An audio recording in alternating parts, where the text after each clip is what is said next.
نبی کریم صلی اللہ علیہ وسلم اپنے عریش میں تشریف لے کے دوران جنگ اور آپ نے نماز کے لیے آپ کھڑے ہو گئے، 2 رکعت نماز آپ نے پڑھی، اور پھر آپ نے کہا اللہ تعالیٰ سے وہ اپنی دعا کی اور کہا کہ یا اللہ، آپ نے جو مجھ سے وعدہ کیا تھا کہ ایک لشکر پر تمہیں ضرور فتح دوں گا، یا اللہ اپنے اس وعدے کو پورا فرمائیے، اس لشکر کے اوپر ہمیں فتح دیں۔ اور پھر وہ دعا بھی آپ نے کی کہ جو آپ نے کہا کہ یا اللہ، یہ ایک مختصر سی جماعت ہے، اگر آج یہ جماعت ختم ہو گئی تو یا اللہ تیری عبادت کرنے والا دنیا کے اندر کوئی نہیں رہے گا، یہ تیرے عبادت گزاروں کا یہی ایک مختصر سا قافلہ ہے۔ اور یہ نبی کریم صلی اللہ علیہ وسلم کی گویا کہ 15 سال کی محنت کا خلاصہ تھا جو اس وقت میدان جنگ کے اندر موجود تھا۔ نبوت کے دن سے لے کر اس دن تک آپ نے جو محنت فرمائی تھی، یہ وہی لوگ تھے جو اس وقت آپ کے سامنے تھے۔ اور اس کے بعد ایک طویل دعا فرمائی، اتنی طویل دعا کہ آپ نے ہاتھ اٹھائے ہوئے تھے، احرام کی طرح کی چادر تھی آپ کے اوپر، تو وہ چادر بار بار آپ کے کندھوں سے نیچے گر جاتی تھی۔ ابوبکر صدیق رضی اللہ تعالیٰ عنہ وہ چادر آپ کے کندھے پر رکھتے تھے، پھر آپ کے ہاتھ اوپر بلند ہوتے تھے، پھر وہ چادر گر جاتی تھی۔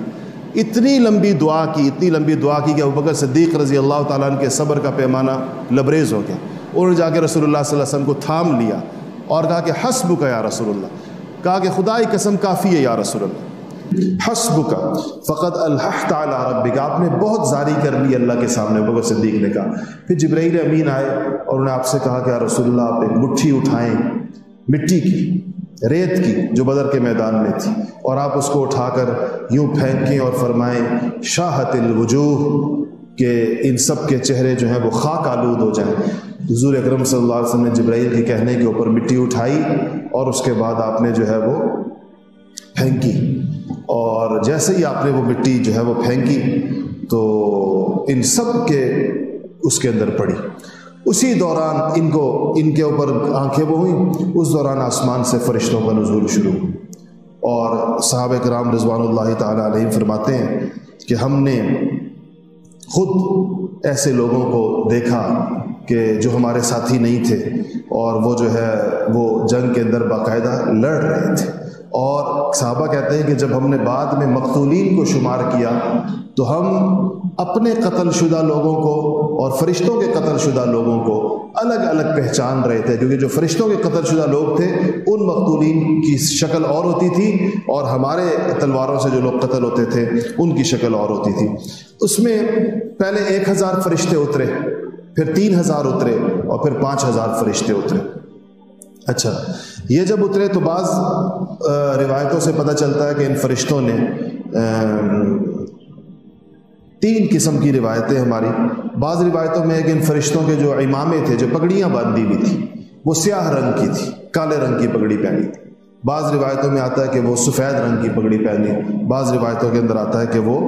زرد رنگ کی پگڑی تھی، اور اس کے روایت میں آتا ہے کہ اس پگڑی، اس کو شملہ کہتے ہیں پگڑی کا، تو انہوں نے اپنے دونوں مونڈوں کے درمیان شملہ بھی چھوڑا ہوا تھا پگڑی کا۔ ایک پگڑی ہوتی بغیر شملے والی، شملے والی پگڑیاں پہنی ہوئی تھی، اور ان کے مونڈوں، اس کو مونڈے ہوتے ہیں نا، مونڈوں کے درمیان ان نے شملے چھوڑے ہوئے تھے۔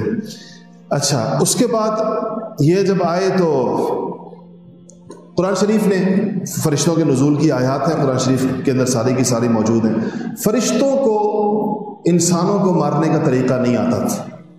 اس لیے کہ انسانوں کی روح قبض کرنے کا تو اسرائیل کا کام ہے، یہ دوسرے فرشتے تھے جو آئے تھے۔ اس لیے قرآن کی آیت ہے کہ اللہ جل شانہ نے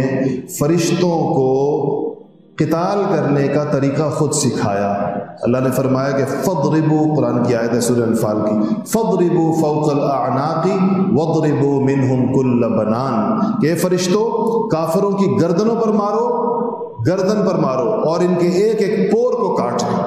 یہ اللہ جل شانہ کا حکم ہے جو ان کو ہوا۔ تو وہ کہتے ہیں کہ صحابہ کہتے ہیں کہ جو ہم نے فرشتوں کے مقتول، جن کو فرشتوں نے مارا تھا، اس طرح پہچانے کہ ان کی گردنوں پر سیاہ نشان تھے اور ان کے پوروں پر سیاہ نشان تھے۔ وہ جو اللہ کا حکم تھا کہ ان کو گردنوں پر مارو اور پوروں پر مارو۔ صحیح مسلم میں حضرت ابن عباس رضی اللہ تعالیٰ عنہ سے ایک روایت ہے اس فرشتوں کے قتال کے بارے میں، کہ ایک مسلمان مجاہد جنگ بدر کے اندر ایک مشرک کے پیچھے بھاگ رہے تھے، اور ابھی انہوں نے اپنی تلوار نہیں اٹھائی تھی، اور وہ مسلمان صحابی پیچھے تھا، انہوں نے تلوار ابھی فضا میں بلند نہیں کی تھی کہ ان کو ایک گھوڑے کی آواز آئی، جیسے گھوڑا قریب سے آتا ہے، اور اس کے بعد ایک آواز آئی کہ کوئی کہہ رہا ہے کہ اے حیزوم آگے بڑھو، اور یہ حیزوم حضرت جبرائیل کے گھوڑے کا نام ہے۔ اس کے بعد کہتے ہیں کہ میں نے دیکھا تو ایک مجھے، جیسے آپ نے کبھی کوڑے کی ایک سڑاپ سی آواز آتی ہے نا، کوڑے کی جب فضا کے اندر کوڑا مارا جاتا ہے، کہتے ہیں مجھے اس طرح کی ایک آواز آئی، اور میں نے دیکھا کہ وہ مشرک سامنے چت زمین کے اوپر پڑا ہوا ہے، اور اس کی ناک اور اس کا چہرہ جو ہے وہ کوڑے کی ضرب سے پھٹ گیا ہے مکمل طور۔ گویا کہ یہ جبرائیل امین کی ضرب تھی، کیونکہ جبرائیل کے گھوڑے کا ذکر ہے کہ جس سے وہ اس سے آگے جا کر پڑ گیا تھا۔ تو اس انصاری صحابی نے اپنا یہ مشاہدہ نبی کریم صلی اللہ علیہ وسلم کو آ کے ذکر کیا کہ رسول اللہ، میں نے تو یہ دیکھا کہ میں نے بھی اس کو نہیں مارا تھا، کہ یہ آواز آئی اور آواز کے بعد ایک کوڑے کی آواز آئی، جیسے کوڑا ہوا کے اندر آتا ہے، اور وہ سامنے اپنا اس کا چہرہ پھٹا پڑا تھا۔ رسول اللہ صلی اللہ علیہ وسلم فرمایا کہ تو نے سچ کہا، جو تو نے دیکھا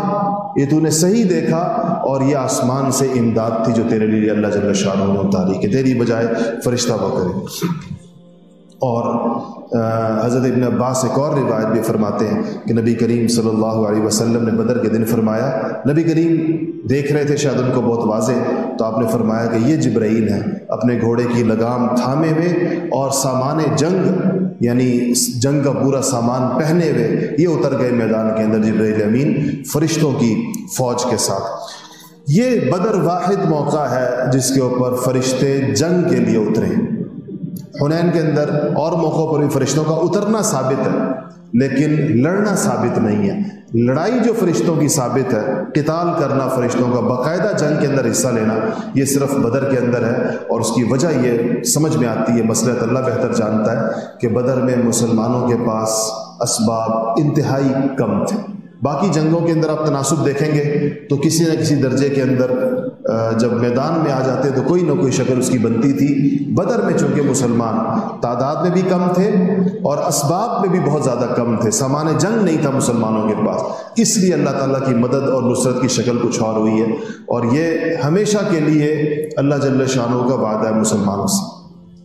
وہ اقبال کا مشہور شعر ہے کہ فضائے بدر پیدا کرو تو آج بھی فرشتے آسمان سے اتر سکتے ہیں، بشرطے کہ فضائے بدر پیدا کرو۔ اس فضا کے اندر اگر انسان ہو، ہر موقع پہ اللہ کے مجاہدین نے، آپ کبھی دیکھیں گے افغانستان میں جہاد ہوا روس کے خلاف، امریکہ کے خلاف، آپ کبھی ان مجاہدین سے پوچھیں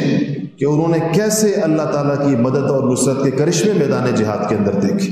اتنی بڑی بڑی سپر پاورز کو شکست دینا اسباب کی دنیا کے اندر تو ممکن نہیں ہے، تو اللہ کی مدد اور نصرت سے ہی ممکن ہے۔ اور ان مجاہدین نے افغانستان میں پہلے روس کو